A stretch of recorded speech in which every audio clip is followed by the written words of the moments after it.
Unity to speak at your conference. It's a pleasure to be here. Can I start off by just telling you a few key points about the latest developments in the Left Unity project? At the moment, we have 90 local groups. We have over 8,000 people signing up in support of Ken Loach's appeal for discussions towards a left party.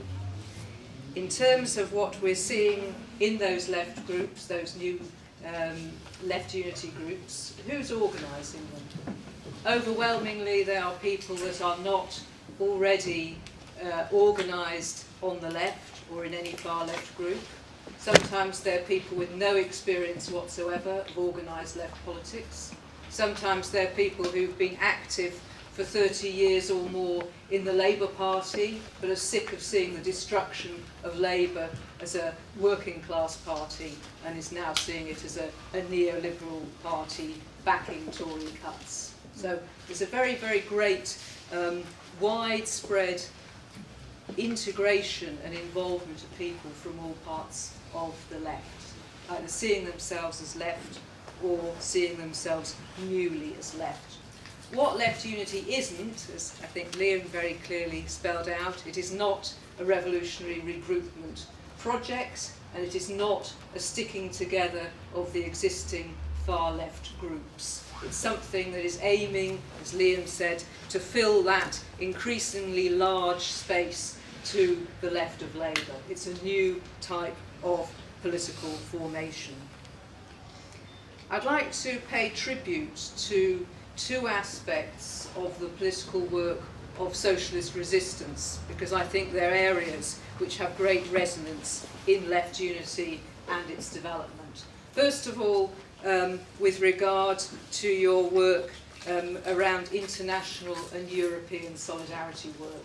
I think this is absolutely fundamental for Left Unity, and it's fundamental for any serious left development in Britain and wider today.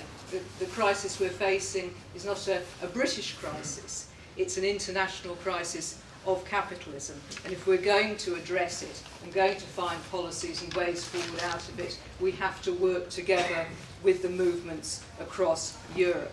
And this is where we've seen socialist resistance and its sister organisations in the Fourth International playing a very positive and constructive role. And of course you'll be aware that the Left Unity project in its origin, in kind of pre-Ken's appeal days, was very much based around inspiration from the development of Syriza. The idea of what about a British Syriza was on many people's lips. That example of Syriza, but also Front de Gauche, Bloco, other organisations which the Fourth International organisations are involved in. They have been very inspirational and formative for the thinking behind the Left Unity project. The other area in which I would like to pay tribute is one I've just heard you discussing, which is the question of the inclusivity of political organisations today, the need to move forward in terms of gender representation within organisations, the need to change the culture of the organisations on the left. We've all seen the kind of disastrous fallout from organisations where democracy is not at the heart of it, and you've seen a kind of entrenchment of undemocratic structures, often gender-dominated structures and so on.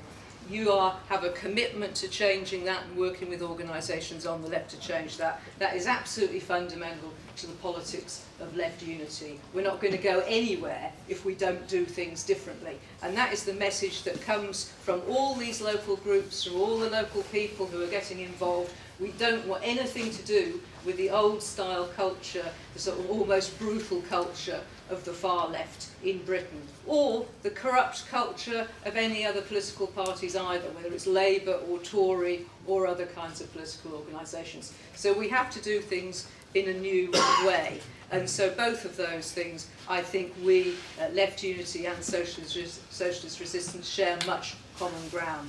And then finally, I would like to say that we also have a shared understanding of something that's very important in British political life, whether it takes us into a revolutionary regroupment or a wider left formation, or indeed both working in a constructive way together. And that is that there is no political representation for the working class in Britain today. To address that, to come up with appropriate political formations to meet that need, working with and for the people through self-organisation of the working class, and in all the ways that we can seek to address that problem.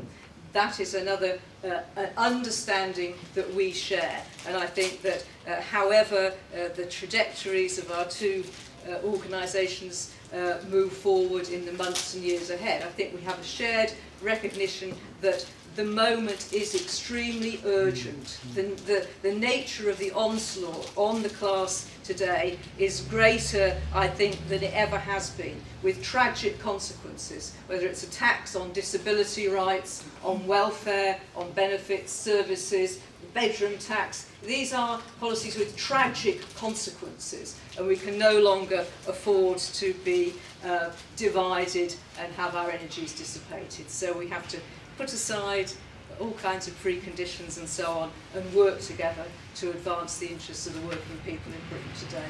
Thank you. Thank you very much.